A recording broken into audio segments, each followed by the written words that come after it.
Welcome to this afternoon's EAL Literature Review Seminar. Thank you everyone who's here live at the Cobham ILC and connected via video conferencing in Hillingdon and maybe Doha. I'm not sure if we have Doha. Eggum's not able to join us today, but the seminar is being recorded, so those who aren't able to join will be able to view it for later reference on the SIM website. For those of you who don't know me, I'm Diane Wren. I'm the head of programs across all of the ACS schools. I lead the central education team. The central education team was established a year ago to work together with the heads of school, the senior admin, and teachers to facilitate and implement cross-campus strategic programs such as STRONG, the Professional Effectiveness System, Power School, the Student Information System, for-campus professional learning communities, or PLCs. And last year we had two very active PLC groups, one that focused on assessment and curriculum, and another that focused on student support services. The Student Support Services group actually had earlier beginnings. It began back in 2012 with a group of learning support teachers led by Patricia Gianola from our Cobham campus. And Patricia led a SIM project that was focused on developing better information support systems for EAL and learning support. What emerged from this group's work were some fundamental questions about how student support services operate across 4 schools. And last year, the heads of school actioned this group, the Student Support Services PLC, to continue and extend this important work to build shared knowledge and approaches and to develop and articulate some common practices. Patricia's and others, including Linda Lapine, Sarah Van Ruin, Nancy Silke, Jen Stump, Simon Wright, Noreen Shaw, Patricia Elsey, Neil McCullough, Jane Fox, Richard Harold, and myself all joined the PLC group. We all know that ACS International Schools is a diverse population with more than 70 nationalities and home languages. But did you know that 10 years ago, US students made up 47% of the enrollment, and today it's only 30%. The growth in enrollment has been fueled by other nationalities, many of which don't speak English as their national language. We're seeing a change in the nationality profiles in the UK campuses, resulting in a greater demand for an EAL provision. This shift is reflected in our EAL waitlists that are becoming more common across all ACS schools, as existing teaching resources and teaching models are unable to service the volume of EAL students who want to attend ACS. Today's literature review came from conversations and questions about how we might address these trends in cultural and linguistic diversity, and what EAL models and frameworks are being used in effective ways to meet the needs and recognize the talents of culturally and linguistically diverse students. So the literature review focuses on EAL provisions in England, as well as other relevant national and international research. It's been written by Dr. Dina Mehedbegovic, I knew I was going to stumble on that one, who's a lecturer in education at the University College of London's Institute of Education. Dr. Mehedbegovic, her main research is in sociolinguistics and the positioning of languages in education. She led the development of the new PGCE level module, English as an additional language pathway, and works at the IOE as a module leader, tutor, and graduate supervisor. She's an active contributor to the IOE's London Centre for Leadership and Learning and the Research and Development Network. This is the second literature review Dina has prepared for ACS International Schools, working with bilingual and plurilingual learners, was published in March 2015, and is also available on the SIM Center for Inspiring Mind website. So please join me in welcoming Dr. Dina Mehedbegovic. Thank you very much. Thank you. Thank you, everybody. It's great to be here again, and thank you very much for a great invite. I just want to, great introduction. I just want to add that also in my previous role, I was an EL teacher in a Camden school and head of EL department in that same school, also a consultant for EAL and ethnic minority achievement for City of Westminster. Here is the document that you will receive via email or intranet. And it's based on several big studies. 2 main studies are 2 systematic reviews. One was done in 2009 by the Institute of Education in preparation for the development of the national EAL strategy that never got to the implementation stage because of the change of the government in 2010. and the other one was done last year by University of Oxford. So these two big systematic reviews searched through several hundreds of studies done with EAL learners, looking at good practice, looking at interventions done in this field. All the studies were assessed for weight of evidence, so only studies with a medium to high weight of evidence were included in the review that you've got summarized in this document. I also have to say that most of these studies are done in mainstream government-supported schools. But I think all of this is really relevant because, as we're going to see, the trend is that the number of EL learners are growing in mainstream schools as well as international schools, as Diane already said. I am not going to go through the entire literature review in this document in this seminar. I want to highlight key concepts, definitions, key principles of good practice. I also want to have some time to play you a couple of clips from a classroom with children so you can see what we consider good practice in mainstream school. But then, of course, this document you can read and use when it's appropriate and how you find it useful. Now I just need to go to my PowerPoint and just say while I'm on the PowerPoint, you won't be able to see me. So that's just the way it is.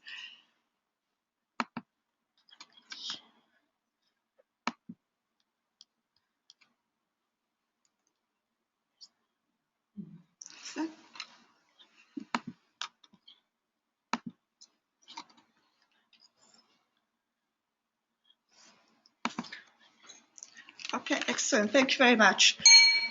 Oh, do I press to go to the next one?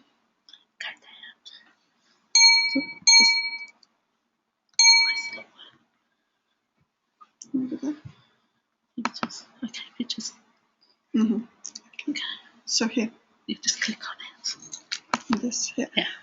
Okay, so Diane already talked us through this. This was very much the starting point and how this literature review got commissioned. Looking at the national data in England, this is the national picture and a little comparison between 2009, 2012. You can see the numbers are growing.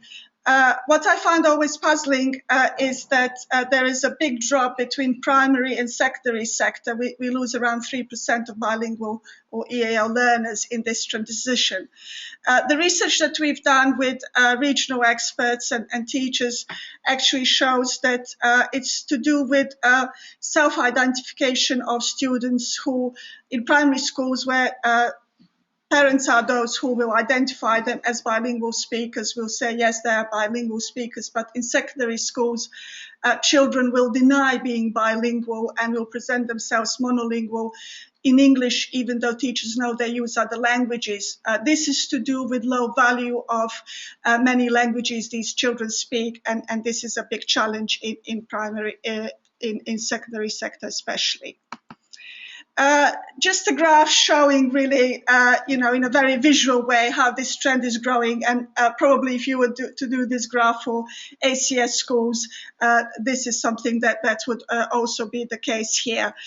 So we have a consistent upwards trend, and this is not always reflected in policy responses and what's happening in practice in terms of skilling up specialists to work with this group of children.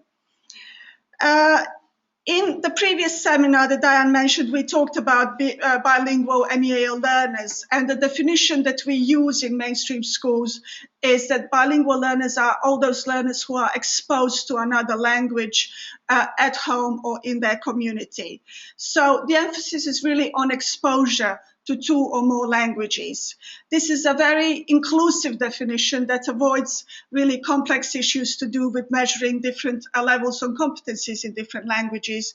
And this is something what we need in terms of having an umbrella term that includes all sorts of different profiles of EAL learners that we have. I would like to ask at this point, is there a definition that you use in ACS to identify EAL learners? Common at the moment, we just identify EAL learners as any student who's actually in our formal EAL program. The thing Okay. is, there are a lot of kids who are bilingual here. English is often their best language, even though it might not be so-called mother tongue. There might be Dutch, for example. Yeah. But they've been in international schools around the world with English as a medium of instruction. Yeah. So I think the picture in an international school is a bit different to the picture in a mainstream state school in that regard. But that's how a common we define it. We just simply define kids who are getting EAL support as that. There are many more students within our school who speak more than one language, but they're not in our EAL program. Okay, that's useful. Well, also when you look at different groups of EAL learners in mainstream schools, you will have bilingual learners who were born here. So English may be their dominant language, but they're still exposed to other languages in their communities. The most vulnerable group, of course, are new arrivals. So these are children who are often new to English, but also new to this system. And it's very much about inducting them into the system and also giving them, first of all, some induction period where they will gain some skills in kind of survival English and then be able to join a fully curriculum and attend all lessons. In mainstream schools, we also have particularly challenging group, and these are children arriving from conflict zones who were denied access to a compulsory schooling, so they arrived as new to schooling and new to English. That means no literacy in any language. I assume that this doesn't happen in your schools, so I will not talk much about them. Probably elite bilinguals are the ones that find their place in international schools. I've got this in quotation marks because in our field some educators don't agree with using this term, but I think it's helpful to say that there are numbers of children who live in very affluent families, moving around different countries, as you say, exposed to different languages, different education systems, and these would be classed in literature as elite bilinguals. In terms of policy responses, you will find this in literature. England has been engaging with support for EAL children since 1966, when England was experiencing big waves of immigrants from Commonwealth countries. And at that time, there was Section 11 of the Education Act, published in 1966, which gave local authorities for the first time funding to support schools who were receiving learners from Commonwealth countries. The first use of this funding is now known as busing because it was used for physical dispersal of children to different schools so that no school would have a big cluster of these children. And of course, on the ground, when you have teachers working with EAL learners, this funding was also used for children who were not from Commonwealth countries because it is very hard to really make that kind of difference between learners. In 1999, Section 11 was rebranded and it was then known as Ethnic Minority Achievement Grant, which was ring-fenced funding allocated to schools and allocated based on a formula. And that formula included things like what stage of English acquisitions children were on, and we were using Hilary Heston's stages of English, which is 1 to 5, 1 being beginners, 5 being children who were equal to users of English as a first language. With the change of government in 2010, we lost EMAG, and now the only kind of last thing that we have left there in terms of legislations and policies are standards for teachers. Standard 19 basically says that all teachers have a responsibility in terms of inclusion. What is not helpful is that EAL children are in the same sentence with special needs children, which translates into kind of deficit model thinking in practice and seeing EAL as part of special needs, which is really one of the big battles we have in mainstream schools. In terms of European language policies, a European Council promotes the language policy, which is mother tongue plus 2 languages, so that every European child should be fluent and should have access to teaching and learning in his or her own mother tongue, plus 2 other languages. Okay, European Council policies are very much centered around this new concept, which is known as plurilingualism.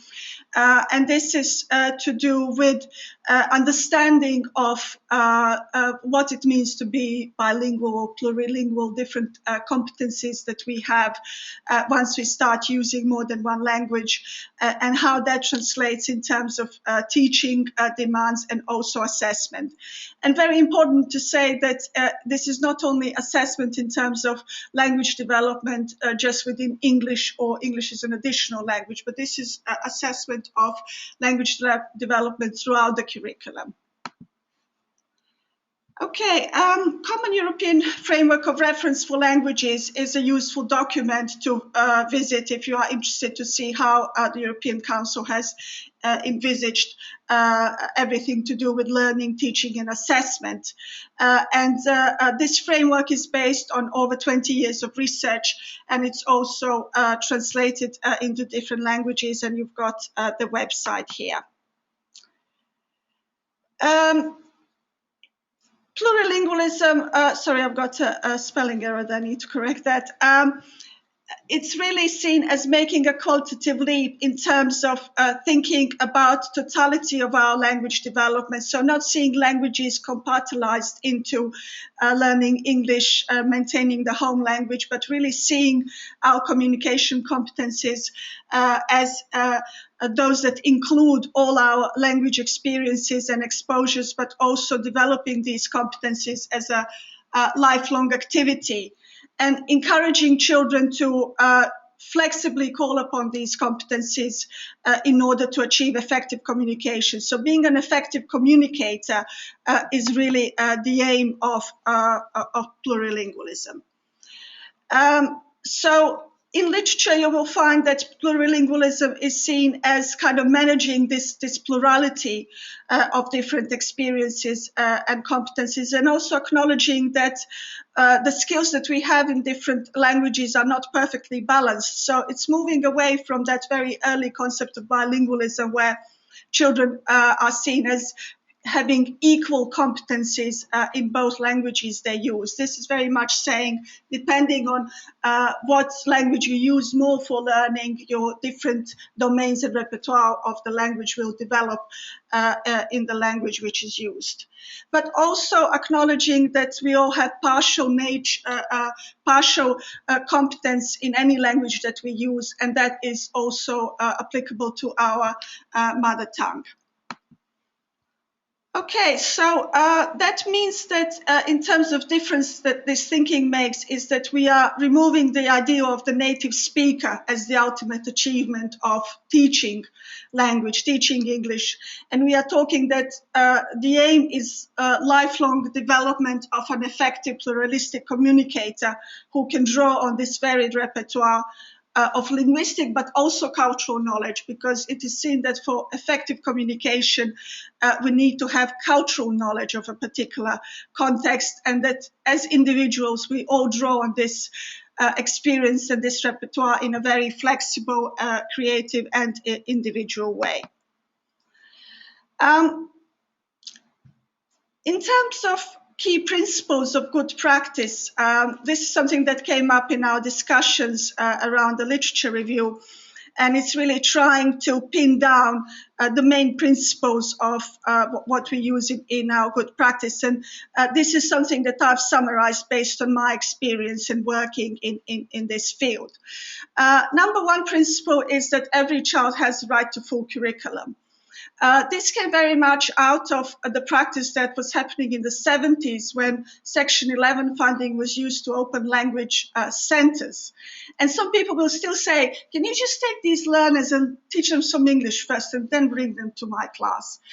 But the research that was done then and the report published, the Swan report in 1985, actually identified that these language centers were in a way ghettoizing immigrant children, new arrivals, and the children needed to be mainstreamed into schools and also given opportunity to access full curriculum. So this is number one principle of good practice, that the children need to be able to go to all the lessons. And withdrawing children from, for example, PE or music or foreign languages so they can have more English is also questioned in practice, because when a child is new, not having, much success in terms of academic subjects, being very good at sports, taking part in PE lessons can be one thing that actually means a better life for that child in that school. So practitioners in our field are very much against disapplying children from perhaps some obvious subjects in terms of giving them more English support.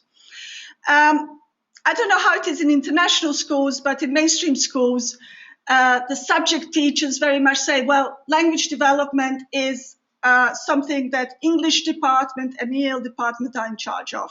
That's not something we deal with. But the literacy strategy we had 10 years ago, it's very much about developing language skills throughout the curriculum, so that every teacher, every subject teacher has responsibility to provide language skills which are necessary to access particular subject area and to achieve success in examining that subject area. Obviously, subject teachers need to be then given training in terms of being able to focus on developing academic literacy skills in their subject area. No child should be expected to leave their culture, their language at the school door, and this means that school environment and curriculum should affirm the linguistic and cultural capital of each child and family within the school community. I will show you at the end a video clip of good practice in a primary school, and you will see exactly what we mean by that and how that's done in practice. This is also supported by writing of Jim Cummins, who writes about maximum identity investment principle, and this is really creating conditions in schools where children build on what they have and know. And also he talks about holding an affirmative mirror to children, meaning that the curriculum and the environment need to reflect the cultural capital that children bring into school. And this, again, we always say that good practice for EL children is not only good practice for EL children, it's good for everybody. This applies to all children from different socioeconomic background, different class background, with different regional accents, different individual identities. So it's really about making sure that everybody feels their cultural capital has a place in their school community. Another principle which is also very important but very challenging is that teaching and learning, they always need to be cognitively and age appropriate regardless of the level of English that children have. And this is difficult if you have a new arrival in a kind of secondary school where they've got only basic English or no English at all, to make sure they are functioning and doing tasks which are appropriate in terms of their age and their cognitive development. And also, it's very important to remember that language barriers should not be obstacles in terms of recognizing talents and potential that children may have, because if a child falls into gifted and talented brackets and it's working on very simplistic tasks, that child may lose motivation, and it could create other problems because the work is not cognitively appropriate. This is also based on what Jim Cummins talks in his maximum cognitive engagement. And this is just an example that, if you have a child coming who can do logarithms in maths and with instructions in Chinese, it's not acceptable to give him very simplistic work that will make him lose his motivation. What I want to add to these principles is that for me, it's very important to consult your learners. You have to ask them what really works for them. And to ask children who went through this kind of process of being new to English and then developing English, becoming successful learners, what kind of things help them. And just make them more engaged in that process, because peer support is very important.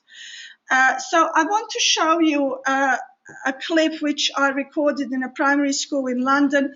This was done for a project that was funded by the European Union, and it's about producing toolkits for teachers and teaching assistants in schools with kind of guidance and advice on how to work with EAL learners. And also my kind of added section was to produce toolkits for teachers and children, which are done by children. So children advising teachers on how to support them and help them. So I would like you to see just a part of what I recorded there. No, this is a Lucide. Yeah.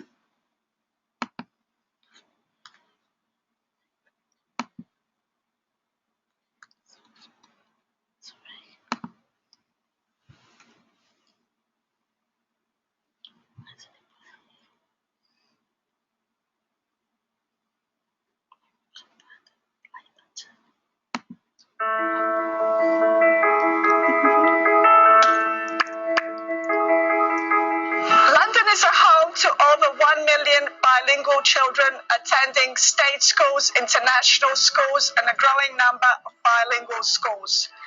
According to Language Capital study, London school children speak 233 languages.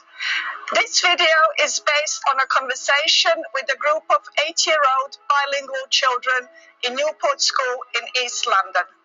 This film is going to be shown in a special place in a university in central London. And there'll be lots of teachers there from Italy, from Croatia, from Belgium, from Bulgaria, from 13 different countries.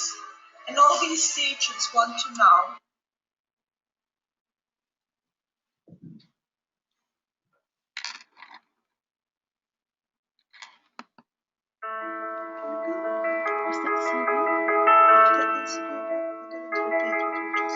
London is a home to over 1 million bilingual children.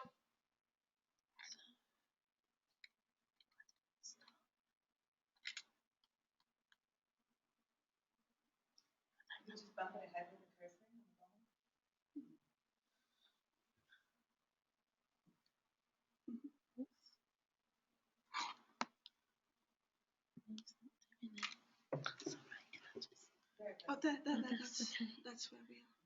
When I came here, I just needed a dictionary and I went to nursery.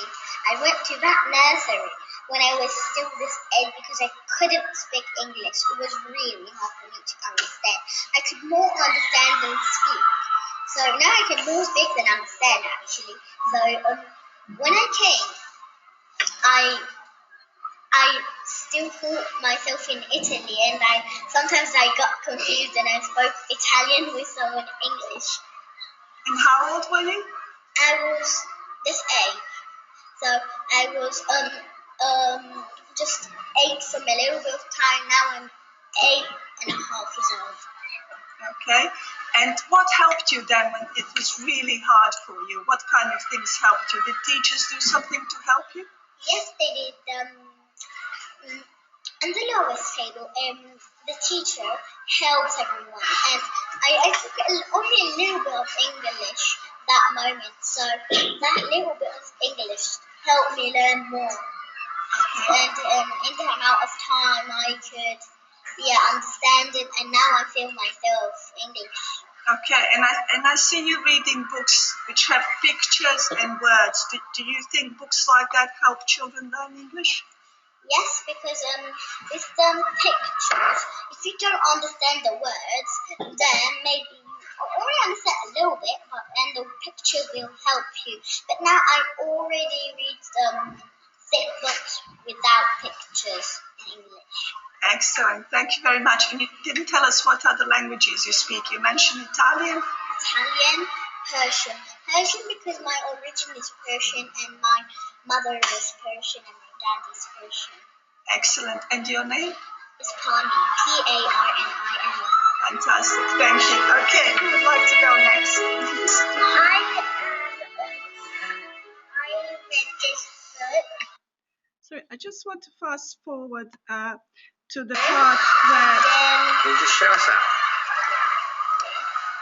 Fantastic. So what is the punctuation there? Can you tell us about punctuation? The punctuation, it has, it gets maybe a question mark when it's a question. because you can say, are you okay? And then you need to speak in other words because then you'll know how they speak. Excellent, thank you. And can you remember when you came here, how hard it was for you? Was it hard? It was a bit hard, but then Talia helped me to speak in English, and she played with me. So then it gets easier for me to speak in English. Okay, so you're saying having good friends who speak to you in English is really important. Is this Talia? Okay, Talia, can you tell us how you helped your friend speak more English and fit into the school? What I did is in year 2, I helped her out by, when I finished my learning, I always went over to her table. Then I got a dictionary for her sometimes. Then I helped her read out the words in the dictionary, and it helped her learn a bit. Okay, and did the teacher tell you to do this? How did you know how to do this? At the beginning of the day, I'm not from England myself, but I'm quite confident with English because I was born in a different country, but my parents, one of them is fully English and she taught me how to speak English. And so my teacher said that I could help her out a bit once I finished all of my learning. And I played with her all the time and helped her work out English. And then when it came for her moving to a different year, she was ready to move to that year, and she understood it. Can we ask somebody else? You also speak other languages? What languages do you speak?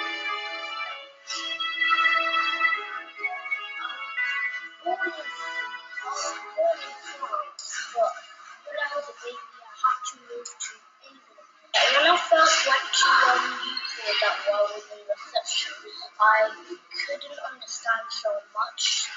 So I found a kid named Manib that is in the different class. He helped me a bit to speak English. He helped me to do words that I don't understand. He helped me to understand what other people are saying. Okay, and would you now be able to help other children who come to Newport and don't speak English?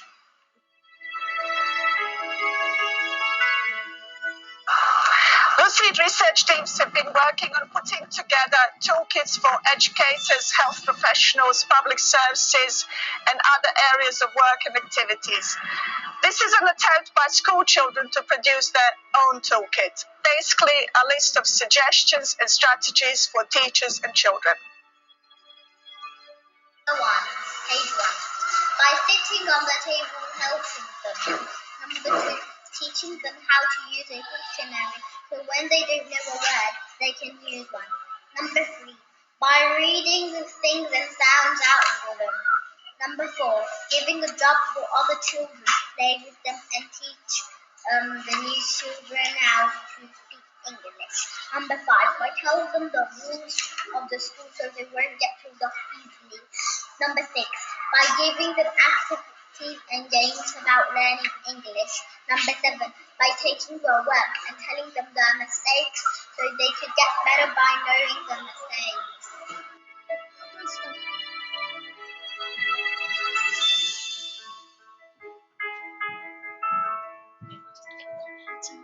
By getting a dictionary.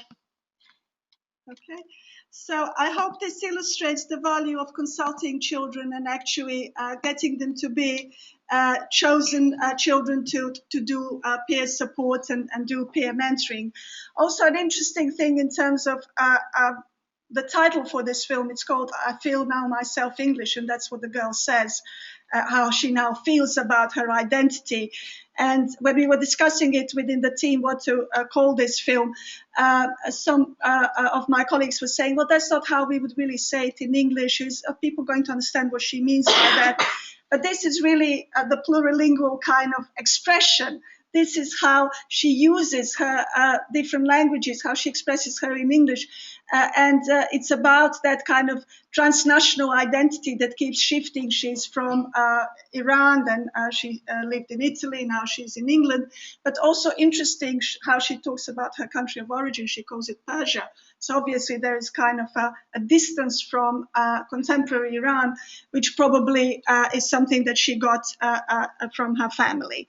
So lots of interesting things there, but you will find in the literature review that peer support, doing reading in different ability groups, pairs, is one of the studies that had high impact.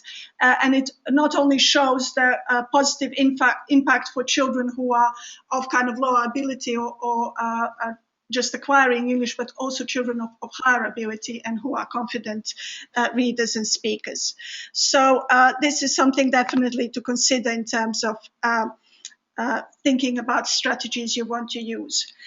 Talking about starting point for developing good practice, it's really understanding diversity, understanding the profile of the learners that you have in terms of their ethnic and linguistic backgrounds. And I'm separating this because you can have situations where children are coming from perhaps the same country of origin, but with different linguistic experiences. And in some cases, it could be children on different sides of the political conflict that's going on in that country. So it's very important to be aware of their background. Also, in terms of cultural expectations and norms, in terms of communication with teachers, with peers, sometimes in schools, teachers will say, well, they're not looking at me when they're talking to me. I'm not sure they're listening. When you talk to children and families, it's disrespectful to actually make eye contact with the teacher in their culture. So just being aware of all these different things. And also being familiar with the education system in terms of experiences of their children prior to them arriving to your school, in terms of exams, assessment, feedback, communication with family, and also understanding patterns of migration and how that impacts on particular profile of the school that you have. And I hear from Ben that you will have a seminar which will be looking at development of international schools and how they're expected to develop in the future. Just on an anecdotal level, there was an interesting research done by two playwrights who wanted to prove that London is the most cosmopolitan city, and they spent a month in Trafalgar Square interviewing people. And they wanted to interview everybody who lived in England, in London, from different parts of the world, and they found representatives of 189 countries. So only 3 countries were not represented in London, and these countries are Marshall Islands, Palau, and Tuvalu. But the reason I'm showing you this is there are fun ways of engaging with diversity. You can get your students to do this kind of research with other students, with families, in order to find out how international you really are and how you want to celebrate that. Because it's not only about staff having statistics and profiles of students, it's actually making that ethos and the culture of the school this international element. On a more serious note, capturing diversity in London happened in 2 studies. The first one was done in 2000. It's called Multilingual Capital, and it was using the data that was collected from schools for the first time, which identified what languages children spoke before. Prior to that year, schools would just identify English as a first language or not. Do you collect data on other languages children speak, or you just identify them as somebody who needs support? Sorry? When children first enroll, Okay. they ask parents to identify what other languages speak on the native language as well. Yes, that's true. But does that information get transferred to teachers? Or if they look at the admissions, the application? Okay. And then in 2010 at the Institute, we did the update of this study. And you can see how the numbers have grown. Interestingly, in the year 2000, we had 360 languages. In 2010, we had 233 languages. Now, this is not because we've lost some languages or communities. This is because languages have been classified in different ways. So some languages are now dialects rather than languages. Now, this is, again, a very complex debate in linguistics. What is a language and what is a dialect? And one famous linguist said that language is a dialect with an army and a navy. So it's very much linked with political power. Okay, in terms of London school data, we've got local authorities that have very high percentage of bilingual learners. And in some of these authorities, like Tower Hamlets and Newham, we have clusters of Bengali speakers, whereas in Westminster, Kensington and Chelsea, there isn't kind of any group that's dominant. It's very diverse. And then City of London, they claim they have no bilingual speakers. This is probably because children there hide their bilingualism rather than not being bilingual. So that's also very interesting. We also, in your literature review, you will find information from census, because again, first time in the census, there was actually a question about language use at home, and the Institute was part of kind of formulating that question for the census team. So that's really exciting. And the reason why we need to engage with the census, with the data on adults, is because the school population data we have, it's only collected in mainstream schools. But when you look at the adult population, that means you will have a better picture of all the families who also send their children to schools in the independent sector. And you can see on this graph that this is kind of a mixture of immigrants from countries that used to be part of the British Empire or now part of Commonwealth, and also Poland, which is linked with the European Union, and many countries here which are linked to kind of enlargement of the European Union.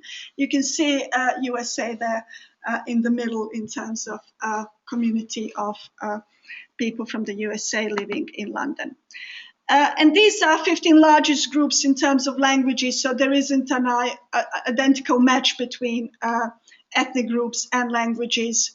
And again, this can be to do with language shift, also in terms of differences in school population and adult population.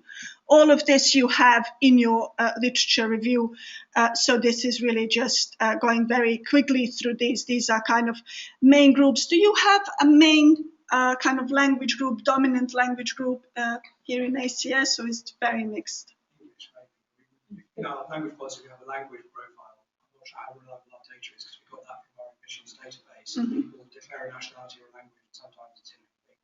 We don't have any one single large minority language group in the school. It's quite well in common, this is. About the other campuses. It's quite diverse. Yeah. So the answer is 30% who are first language English speakers. So that means that is the largest group, 30%. Yeah. That's 30% would be the English. Yeah. In our school, it depends how you define it, because we really struggle. Well, when we define it, because kids, our definition is due to our kids who receive EAL services, our students whose English is not good enough to access the curriculum. The rest of them have a pretty high level of English, so they may be from different language backgrounds, and there are lots of quite small ones within the school. But if you look at our language profile, we've got that's 12 to 13% at common. Have people getting EAL services across the school. In terms of actual different language groups, none of them are, so I remember, much bigger than 3 or 4%. Okay.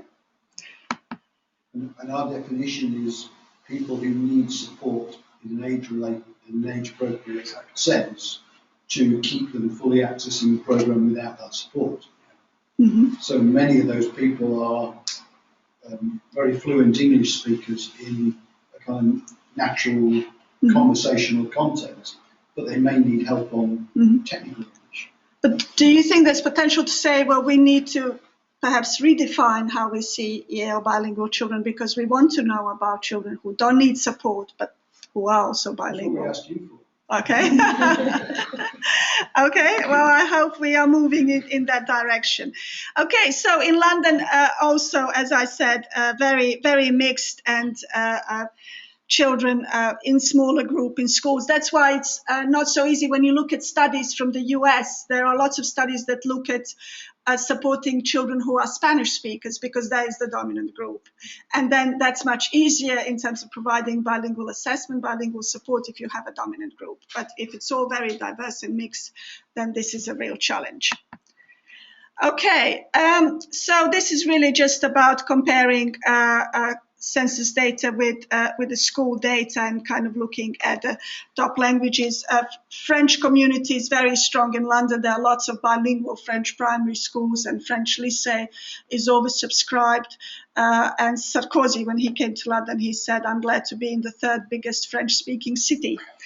So French is definitely up there.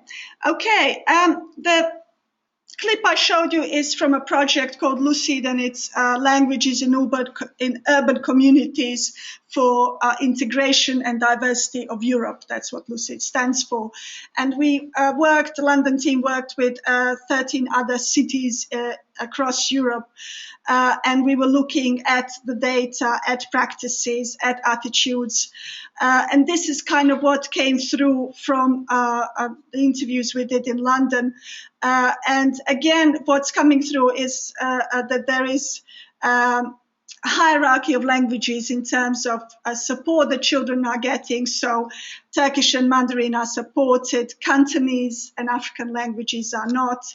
And often parents, families, sometimes teachers also see that high percentage of EL children in a school can be detrimental to children who are seen as British or first as language speakers in terms of English. And we were able to see that kind of rich and poor divide in London that, it's talked a lot about in terms of how London is developed in terms of housing, in terms of just quality of living, urban landscape.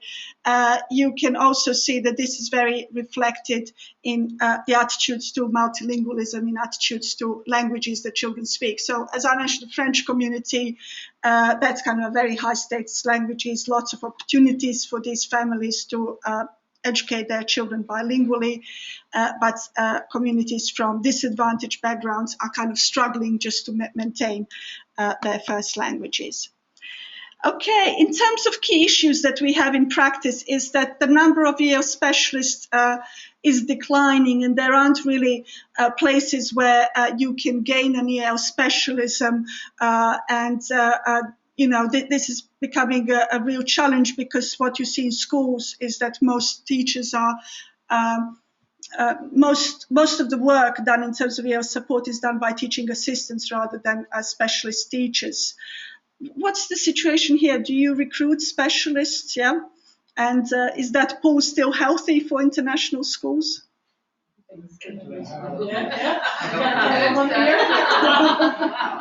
And is this mainly qualifications in teaching English as a foreign language? Yeah, that's coming through. Okay. So that would be mainly adults rather than children. Yeah, because when you look at literature, the distinction between EAL is that's applied to compulsory education, and it's to do with children accessing the curriculum, whereas teaching speakers of other languages or English as a second language is mainly teaching adults. But obviously there are lots of overlaps, and in mainstream schools, even teachers who come with TEFL qualifications are very welcome, because there are no EAL specialists. As part of the responses to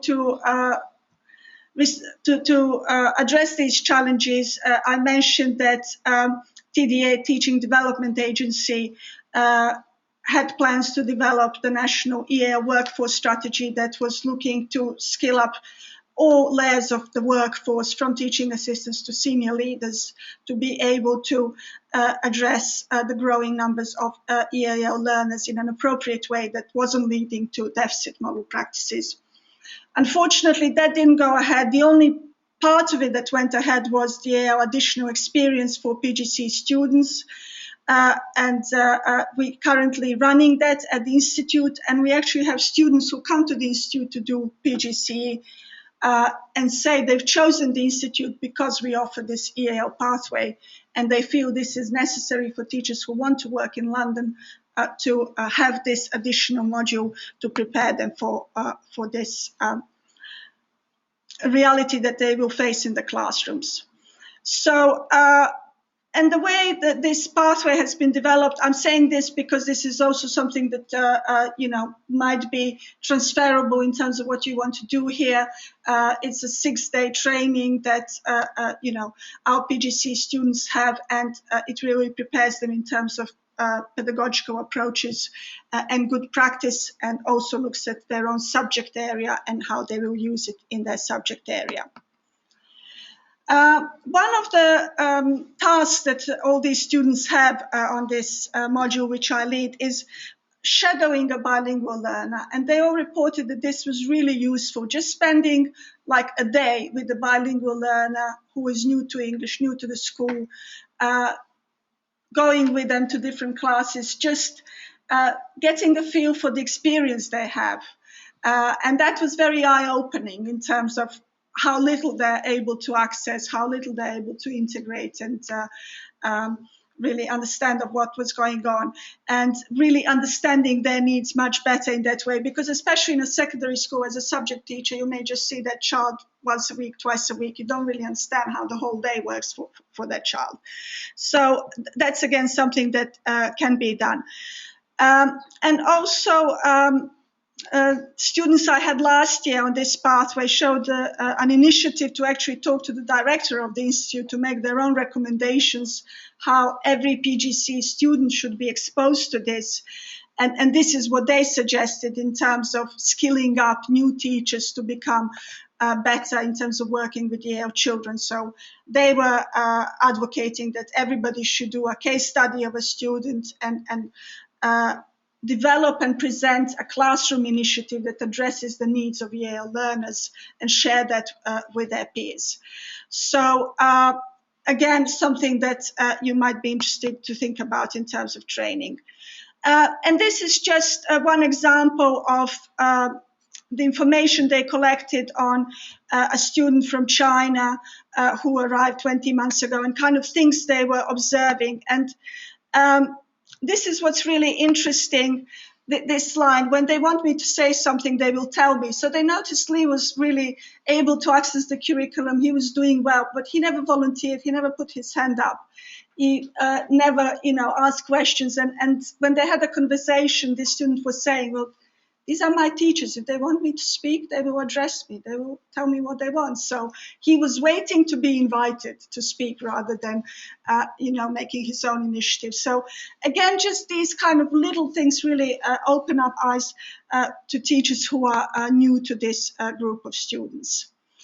Okay, I'm not sure if this is an issue in ACS, but you can tell me.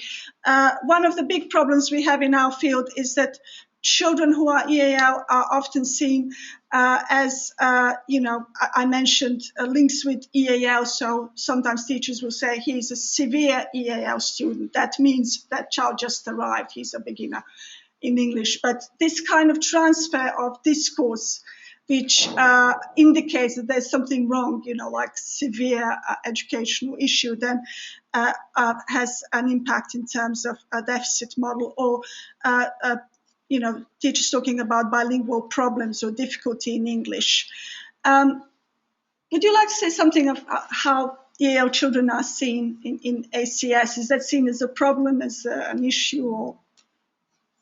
I have to say that from middle school experience, children who join us in EAL are frequently on the headmaster's list by the time they get to grade 8. So we view them as an asset. Okay, excellent. We actively encourage their development and their integration with children. They're very competent learners. Okay, I'm very pleased to hear that.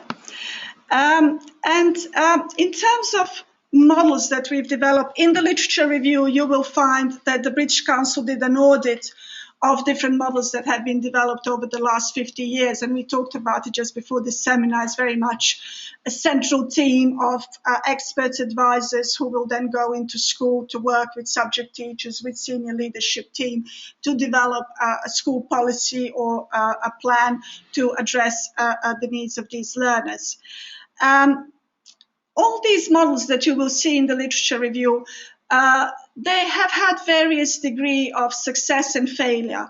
And really the main factors are, first of all, how much resources you've got in terms of staff, in terms of their time allocation, and how much time will be dedicated to supporting a child. Because when you look at a model that's called in-class support, where child is meant to have EL support within a class, let's say in geography, in maths, if that only happens once a week, that is a drop in the ocean. That's not going to make a change either to that child or the subject teacher teaching that subject and who has a big group of EAL learners.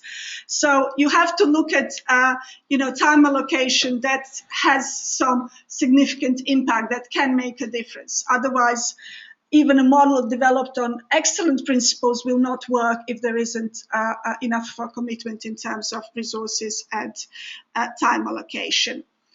I would like to finish this by showing you a case study of something that we call whole school approach, where it's very much the head teacher who is leading on the development of thinking, strategies, ethos. Then you have classroom teachers working with children, with families, thinking about supporting these children in order for them to transfer the knowledge they have in their first languages into English to achieve well. Looking for opportunities in terms of bilingual support, bilingual resources, everything that will help children access the curriculum and equip them better to adopt to the environment and also learn new concepts and ideas in English. Okay, so Latifa, please, if you can help me just play the video.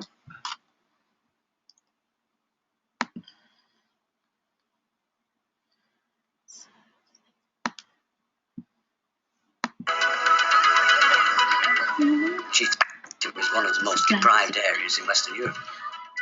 In terms of the school population, we have about 500 pupils. There are about 21 different languages spoken here. The main language is Urdu and Punjabi, about 300 out of the 500. Then the next language would be Arabic, because we have children from most areas of North Africa, plus further afield within the Arab world.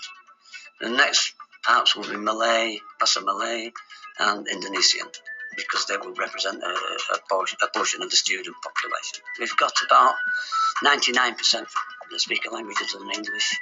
Children directly from abroad come into a situation, unless they feel safe and secure, learning just cannot take place. So first of all, it's the settling in period. You've got to like the school, you've got to feel happy coming. Within a school, a child should be able to see whoever they are. That represents me, that represents my culture, that represents my language. So they feel good about themselves. And once you feel good, and you feel confident, you feel secure, you can learn.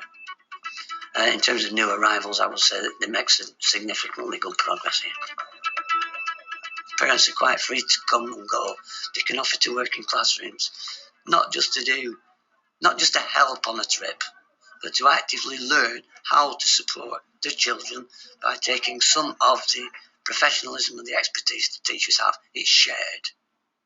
And for those parents whose English they feel is not sufficiently good to be able to communicate at that kind of level, then there are classes for beginners in English and more advanced. There's IT classes, there's sewing classes, there's all sorts of classes aimed at improving the potential for parents to be educators in school.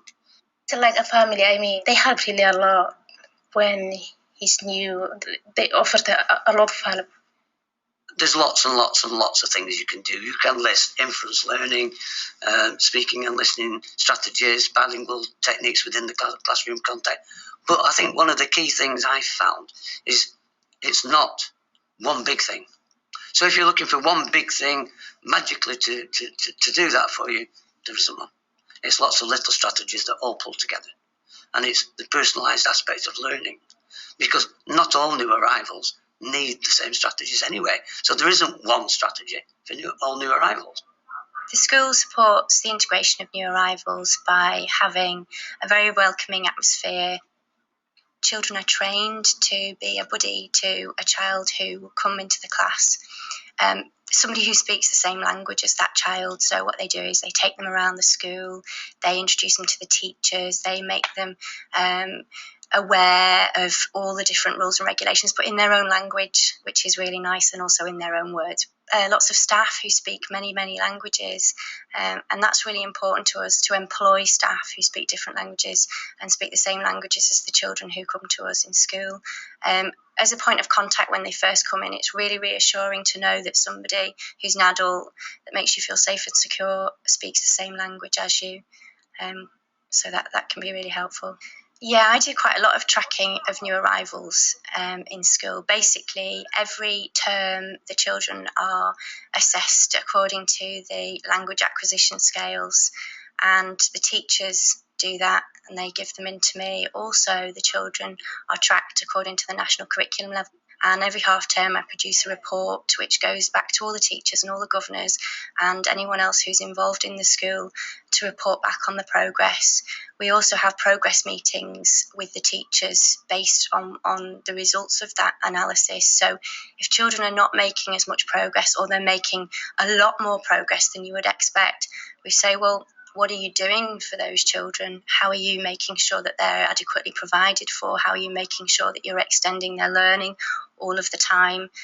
So it's very, very closely tracked, and obviously you can look at different groups of children within that. You can pick out, say, a key group of new arrivals who came in September. You can pick out a group of children who you would class as gifted and talented and track in those different ways. I think that the pupils make accelerated progress here at Cheetham, particularly the ones who are new to English. I think when they first come to us, they haven't got the language skills in English to make progress, but they have got the language skills in their home language to make progress. And that's really important. I mean, we see here that their home language is key to their progress that they make, and that's why the contact with the parents is so important, and also all of the bilingual strategies that we have in school and the bilingual staff. The children can continue to learn in their home language, and then once they have the skills to transfer that into English, you often see an absolute race of progress with those children. I mean, I can remember one particular child who came to us in year 5 from Malaysia, I think it was, had no English at all, got level 4s at the end of year 6 for their Key Stage 2 SATs tests, because as soon as he transferred that learning into English, the progress was just phenomenal. I think that primary schools need to have a very, very flexible staff who can work with bilingual strategies, and they understand what those children need. But the main important thing is that they see the whole child. They're not seeing a language problem or a language barrier, that they're appreciating that is a child there who they can learn from, that they can teach that child as much as they can teach any other child. They haven't got a learning difficulty because they can't speak English yet. Okay, class 6, we're going to start off with our literacy lesson this morning, okay?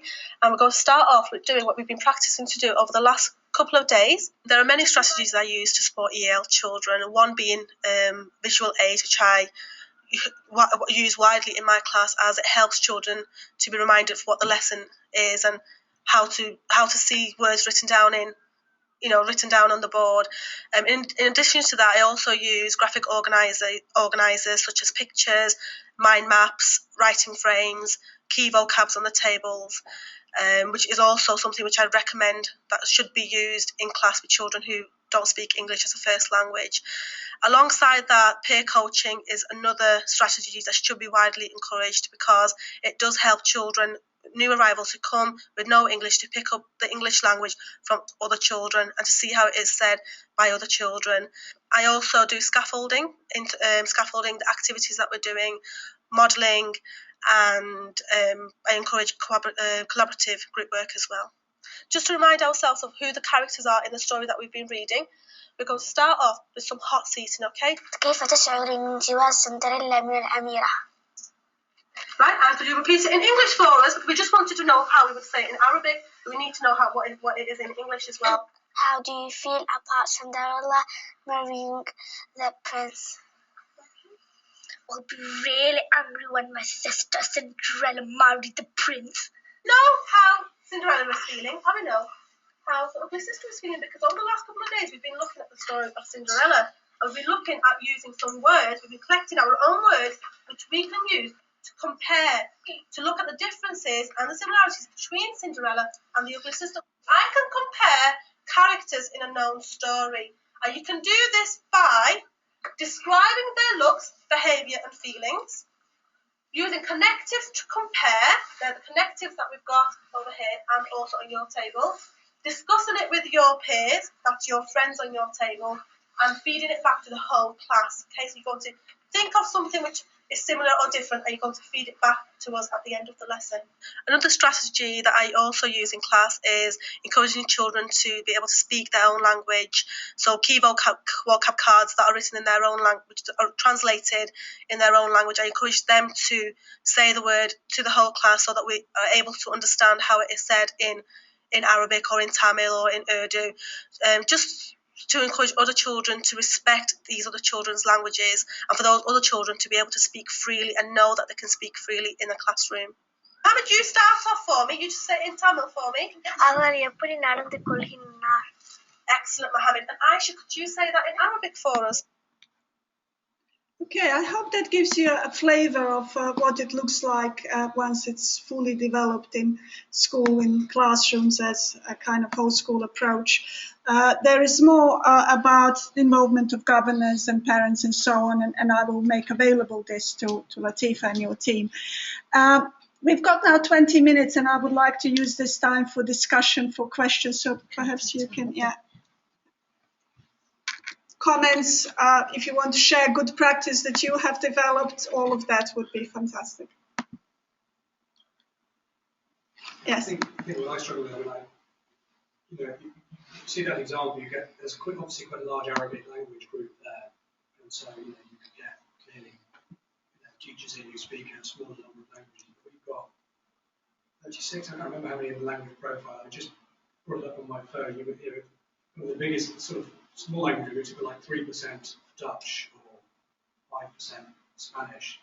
So to have that diversity of teachers, who are competent, and we've got a lot of people who live around the world and do speak other languages, but because of the way our school is, because of the diversity of nationality, it's quite.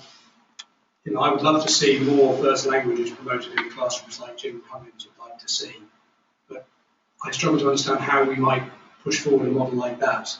That's what practically is in our particular reality. Yeah, well, can I just add examples of schools where I was working in, which was in central London, which was very mixed.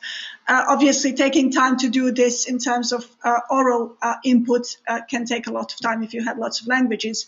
But that doesn't mean that when it comes to homework, you cannot say, well, this is your homework, and if you can write another language, can you please produce it in your first language and in English. I had children saying to me, Miss, but you can't read Bengali. Why do you want us to do this? And I would say, I would like to see what your script looks like, and we want to put that as display. We have other children coming from Bangladesh. When they arrive, they've got something to read. They were surprised at the beginning, but then they saw the value of that, and we really had new arrivals, and these children were surprised to see that the script they could read on the walls of the classroom. So they were very enthusiastic to do that. Or doing a theatre play, school play. Working with children to say, okay, everybody does a poster in their own language, and if you don't know how to do it, you go home and you ask parents to help you. So we had, poster for a school play in 22 languages, and it was displayed around the school. And immediately, you're supporting them to use their first language, to develop literacy in their first language. You are creating that environment where the head teacher says the child needs to see that represents me, I'm welcome here, I can bring my background into this environment.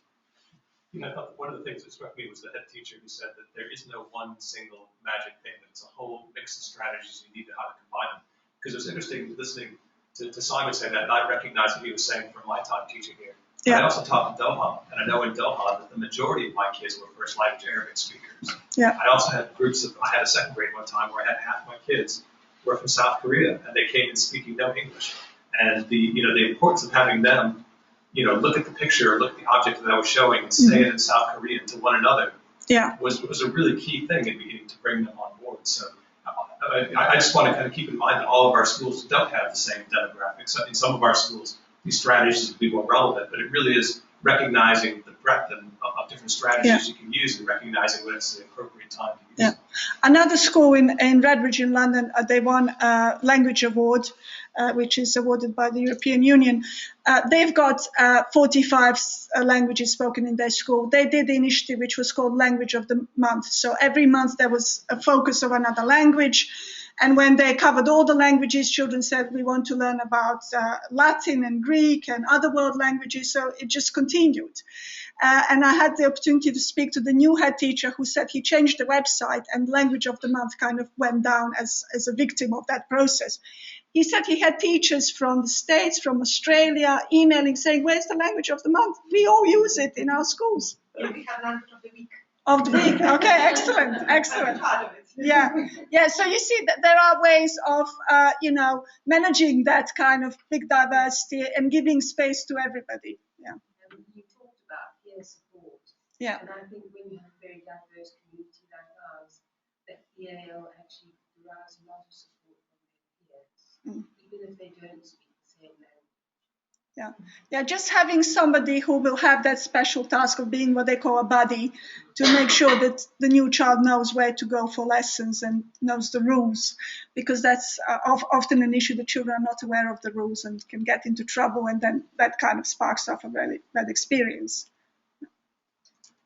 Any more good practice to share from your department? I think we're really lucky and have loads of technology at our fingertips. So we try to utilize the latest best practice. So we use Lexia Core Reading 5 in primary school and Raz Kids and Head Sprout. So there's lots of great computer games that children can listen to ebooks being read to them, and then they can record the ebook so teachers can listen to it. And there's comprehension quizzes. So there's lots of great technology that helps support EAL. Yeah. We also have a study hall. Students can come and for extra help at recess. We have certain days where they can always show up, and we are there to help them. So it's not only in-class support, but also outside the classroom. We make sure, even those students who don't take EAL anymore, they can come during that time. So that's something that we like. They want to you. You talked about using visual aids. I actually use a lot of drama in my EL because I teach fifth grade. They really enjoy. They can incorporate mind even when they can't speak. And of course, in a mixed group where children speak better than other children, they get the support of those children. And I encourage them to use vocabulary that we learned in a particular unit in that drama sketch, and they get a prize for how many words they can incorporate into their sketches. Yeah, drama is excellent. I was one in the position to do a focus discussion group with two classes. They were both working on Macbeth, and one class said, Miss, Macbeth is the most irrelevant thing to us. What do we need that for? What's that to do with our lives and our reality? We absolutely, hate this lesson. This unit doesn't work for us. And the other class also working on Macbeth said it was the best unit they did. The reason was that the teacher actually said they were going to do a speech with a dagger where children were going to perform that speech in their own language, and they could come dressed up how they wanted in terms of their cultural dress. And suddenly there was such added interest to what they were doing, and there was connection, there was relevance, and everybody was able to access that because they were doing it in English first, and then it was kind of made individual by inviting children to do it in other languages. So it's really just thinking how to make it relevant to their experiences and what they bring. Yeah. I was just another piece of good practice from the second year that we were in Doha. In the first year, because we had a brand new school, a brand new cohort, and we had different ways of managing our admissions process, we ended up with a very high percentage of EAL students who needed EAL support in comparison to our other London-based schools.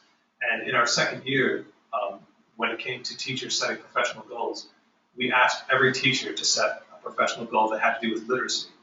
And it was a real eye-opener for some people to actually suddenly see themselves as language teachers. And I know that was one of the strategies, and I just keep thinking, based on my experience there, that you can get to a certain level or be a subject specialist, and you don't necessarily see yourself as a language teacher. But even for children who speak English as their first language, you are a language teacher. The vocabulary, academic vocabulary, and those kinds of things. But that was a really interesting kind of process for everyone to recognize that they were that they were language teachers. Absolutely. I think that's one of the key aspects of professional development, really, to get people to take that on board and engage with that. Yeah, I'm a little hesitant to speak out because I'm brand new to this school, but I came, not my last assignment, but in the States I taught at a school that was a magnet school for EAL students, and there was a huge whole school approach, lots and lots of professional development for every content teacher in reading strategies and writing strategies and things that content teachers can do in their classroom, not just the English teachers, because it has to be comprehensive. And I have no idea what the state is of any of that level of professional development here at this school, but I've seen it work in prior schools, so I'll be interested to see what happens here. We'll be interested to see what you've got to bring. Yeah, excellent. Both ways, isn't it? Yeah. Latifa, would you like to invite Hillingdon to give their comments or sent an questions? email asking All them right. to just jump in if they've got questions. So we can ask them. Yeah, please. Hi Sue, are you still there? I am, Pet, but unfortunately the teachers who were staying have had to run to buses, so they've literally just left. But they asked me to ask whether or not that we think that in the future it would be possible to actually do a focus in on our schools and on our communities, where, rather than on a couple of our teachers had worked in inner London, and they were saying, we have many more of those, to use that term, that elite EAL students, and therefore to be able to look more in detail at them rather than the real beginners, the real not used to moving, the non-transitional ones, who, probably the wrong way of putting it, but I think you probably understand what my meaning is, and I think that's what they asked me to put across. Diane, do you want to respond to that? I think doing the literature review was something we wanted to know what was out there. I think we talked a little bit about that. Wasn't going to give us the exact answer to the question we were asking, but I think what it did provide for us were an array of strategies that will probably lead to more questions coming from us about how we're going to take this information forward to meet the demographic changes that we're seeing. What are we going to need to do with all of those best practices and strategies that you've shared with us? How does it pertain to us? Simon, do you have I was just going to say, I find it very interesting from the native language enrichment perspective. We have a native language enrichment program here at the school where it's actually an ACS common, it's parent run, and different language groups like the Dutch, they've got a very well organised program funded by the Dutch government, and they get together after school and in breaks and do Dutch and Spanish. There's a whole bunch of languages in it. It's a bit hit and miss in the sense that it depends on the level of interest of the parent, and but it's always something that ties in with this sort of Jim Cummins thing about promoting the native language in the classroom. And I think one of the things I get from the parents is they would like to see a lot more support for native language within our curriculum, but also the native language enrichment. And our dilemma is with all these different languages, how do we resource it? And it kind of ties in with the AL, because a lot of our kids has been coming out a lot. Our admissions policy after grade 7, we don't admit complete beginners to the school. So we don't get, in high school, we just don't get people with no English. And lower down the school, we have provision for it. Yeah. But this idea of respecting the native language, I think, is something that came out of this very interestingly, and I think that's going to be promoted across the school. And the other thing is, of course, what Ben was talking about, that all teachers are English teachers. It's in our language policy, but we haven't done anything to actually push that forward, in a systematic way yet. But I think both of those things are useful to us Absolutely. And I think these are the conversations that are yet to come and the questions that we'll be having and maybe joining up some of these conversations. I hope you'll be part of those conversations with us in the future. I'm going to end by saying thank you very much for the research, for sharing it with us today, and for sort of getting us on a new set of questions that we'll need to explore a little bit more personally with the demographics and the campuses that we have. Just for Hillingdon, just say, obviously, looking at case studies of good practice in international schools, that is what people are asking for, and that's what's going to be very useful.